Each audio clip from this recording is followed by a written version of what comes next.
هسپتال ته بند کړی دی لخ لعنت ته وي ام پی اے په تو ناصف صاحب لخ لعنت دا بچې مې ځای کې باران مولوي خان ټول هسپتال شي میش سره ایکسپایر شوله میش د څه وخت نه سیرین ورې کوي درته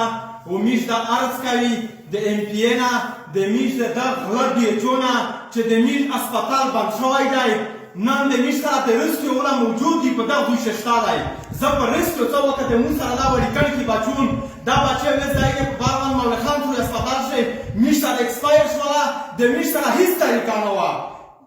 بالکل د میش سره نه د ګراب طریقه شته نه ډاکټر سره نه د میش سره په دغه دوی شي یکه یوه د انجکشن لګولې څه طریقه شته پلیار شي مخ شي پلینه موتي دغه دوی چې یې بدي چې میش په پوره شي په یې بل شي پوره کېدلی نو دغه ام پی اے ته یوه ورځ میش دغه خبره کړې وه نن زه داسې وایم چې د دغې اړیکې بچې اف آی آر ته په دغه ام پی اے باندې وشي اف آی آر ته د میش په دغه ډي ایچ او باندې وشي د میش سره ریسکیو والا غریبونه منډه وواله یار سره موجود دي څه وکړي میش په دغه اړیکې بچون باندې چې په یوه طرف باندې میش ته حکومت بلو شوی دی په بل طرف د میش دا وړي کړکي بچون ته دا اړیکې بچې وکړه د 5-6 سال د میش سره دا څوک نشته دی دولته یو ډاکټر یې موجود نه دی په پیرا هډ کوارټر تحصیل هسپتال شي ډاکټر موجود نه دی زه په دا اړیکې بچې څه وکړم نن یې والدین مرګې جوړي او ورسره یې پلور جوړي قبیلې ته تکلیف دی او دا د میش د ام ان اے د سنټر د ام پی اے په مخ باندې لعنت یې زموږ ورته ویلي چې هسپتال د خالي کړی دی